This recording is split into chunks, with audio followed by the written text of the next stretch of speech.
কথায় আছে ছাগলে কি না খায়, অর্থাৎ ছাগলে সব কিছুই খায়। কিন্তু এমন কতগুলো খাবার আছে যে খাবারগুলো ছাগলকে খেতে দিলে ছাগলের চরম বড় ক্ষতি হয়ে যায়। ছাগলের লিভার ড্যামেজ হয় এবং ছাগলের হজম বিঘ্নিত হয়। এর ফলে ছাগলের পাতলা পায়খানা, ডায়রিয়া, হজমের সমস্যা এবং ছাগলের পেট ফুলে ছাগলের মৃত্যু পর্যন্ত হওয়ার সম্ভাবনা থেকে যায়। কোন কোন খাবারগুলো ছাগলকে ভুলেও একবারের জন্যও খেতে দেবেন না। খেতে দিলেই ছাগলের কিন্তু চরম বড় ক্ষতি হয়ে যাওয়ার সম্ভাবনা থাকে। বাড়িতে কোনো অনুষ্ঠানের জন্য রান্না করা তেল মশলাযুক্ত খাবার, ডাল এগুলো বেঁচে গেলে বাড়িতে যদি অনেকগুলো ছাগল থাকে তো মনে করবেন যে ভাগ করে ছাগলগুলোকে খেতে দিয়ে দিই। কিন্তু এই ধরনের খাবারগুলো কখনোই ছাগলকে খেতে দেবেন না। ডাল বা অতিরিক্ত তেল মশলাযুক্ত খাবার ছাগলকে খেতে দিলে তারা ঠিকঠাক হজম করতে পারে না।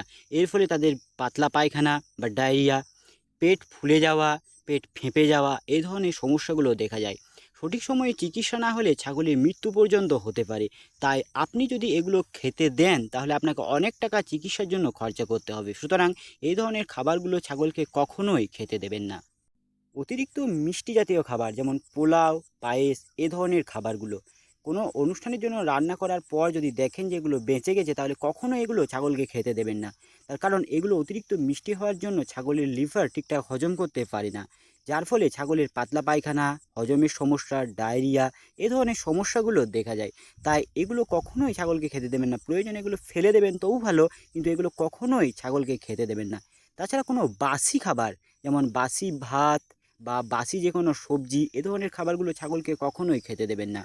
একবার আমার একটা বাস্তব অভিজ্ঞতা হয়েছিল। একবার পায়েস অনেকটা বেঁচে যাওয়াতে ছাগলকে খেতে দিয়ে দিয়েছিলাম। তো ছাগলটার যখন খেতে দিয়েছিলাম তার বিকাল থেকে এমন পাতলা পায়খানা শুরু হয়ে গেল যে অনেক চিকিৎসা করালাম কিন্তু ছাগলটা ঠিক হলো না। একদিন ঠিক হচ্ছিল, তারপর আবার পাতলা পায়খানা হচ্ছিল। এই ধরনের সমস্যাগুলো হতেই থাকছিল। এমনকি ছাগলটিকে স্যালাইনও পর্যন্ত দিতে হয়েছিল, কিন্তু শেষ রক্ষা হয়নি, ছাগলটা মারা গিয়েছিল। তাই তখন থেকে আমি আর কখনোই ছাগলকে এই ধরনের মিষ্টি জাতীয় খাবারগুলো খেতে দিই না। তখন থেকে যে আমি ঠকেছি সেই থেকে আমার শিক্ষা হয়ে গেছে। তাও আপনারাও কখনো এ ধরনের খাবারগুলো দেবেন না। বাঁধাকপি অথবা ফুলকপির পাতাগুলো, এই পাতাগুলো ছাগলকে দু একটা খেতে দিলে তেমন কোনো ক্ষতি হয় না।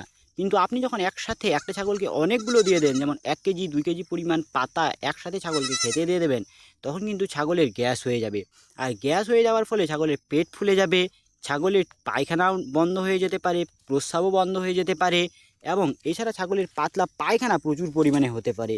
তাই বাঁধাকপি, ফুলকপির পাতাগুলো বেশি করে ছাগলকে খেতে দেবেন না। দু একটা খেতে দিলে তেমন কিছু হবে না। অতিরিক্ত পরিমাণে কখনোই ছাগলকে খেতে দেবেন না। এগুলো কিন্তু প্রচুর পরিমাণে গ্যাস হয় ছাগলকে খেতে দিলে। তাই সাবধান, এ ধরনের পাতাগুলো কখনোই বেশি পরিমাণে খেতে দেবেন না। অতিরিক্ত ঝাল কোনো খাবার, ছাগলকে অতিরিক্ত ঝাল কোনো খাবারই দেবেন না। আর একটা গাছের পাতা আছে, এই যে গাছের পাতাগুলো এখন দেখতে পাচ্ছেন, এই পাতাগুলো কিন্তু অতিরিক্ত পরিমাণে ছাগলকে কখনোই খেতে দেবেন না। এগুলো আমাদের এখানে সোনাঝুরি পাতা বলে। এই পাতাগুলো খেলে ছাগলের গ্যাস হয়, এমনকি এই পাতাগুলো খেলে বা এই যে ফলগুলো খেলে, এই ফলগুলো খেলে কিন্তু ছাগলের গ্যাস হয় এবং মুখে ফেনার মতো হয়ে যায়। তাই এই পাতাগুলো ছাগলকে কখনোই অধিক পরিমাণে খেতে দেবেন না। দুটো একটা ডাল এনে দেবেন ঠিক আছে, কিন্তু একসঙ্গে অতিরিক্ত পরিমাণে এই পাতাগুলো ছাগলকে কখনোই খেতে দেবেন না। অথবা এই পাতাগুলো ছাগলকে খেতে না দেওয়াই ভালো। এই পাতাগুলো তো আমি ছাগলকে কখনোই খেতে দিই না। শুকনো ধান অথবা গম, অতিরিক্ত পরিমাণে শুকনো ধান বা গম ছাগলকে কখনোই দেবেন না। ধান বা গম খেয়ে যদি ছাগলে কোনো কারণবশত জল খেয়ে নেয় তাহলে কিন্তু এই খাবারগুলো পেটের মধ্যে ফুলে যায়। এর ফলে ছাগলের পেটে গ্যাস হয়ে যায় এবং ছাগলের পেটটা ফুলে যায়, ছাগলের নানান ধরনের হজমের সমস্যা হয়, পাতলা পায়খানা হয়, বিভিন্ন ধরনের সমস্যাগুলো ছাগলের দেখা যায়। তাই ধান অথবা গম কখনোই ছাগলকে খেতে দেবেন না। এছাড়া শুকনো গম ছাগলকে খেতে না দেওয়াই ভালো। এগুলো হজম হতে অনেকটা সময় লেগে যায় এবং এগুলো ঠিকঠাক হজমও হয় না।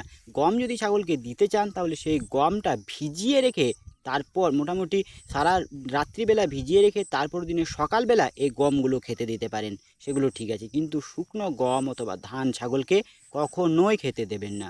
আপনি ভাববেন এক, হবে এক। এগুলো খেতে দিলে আপনি ভাববেন কিছু হবেন না, কিন্তু এগুলো খেতে দিলেই ছাগলের পেছনে অনেক টাকা চলে যাবে ডাক্তারির জন্য। তাই এই ধরনের খাবারগুলো সবসময় এড়িয়ে চলুন।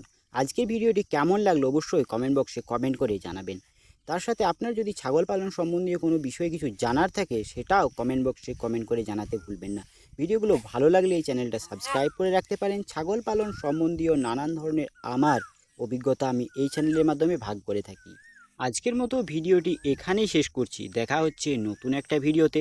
ততক্ষণে ভালো থাকবেন, সুস্থ থাকবেন। জয় কৃষাণ। ধন্যবাদ। নমস্কার।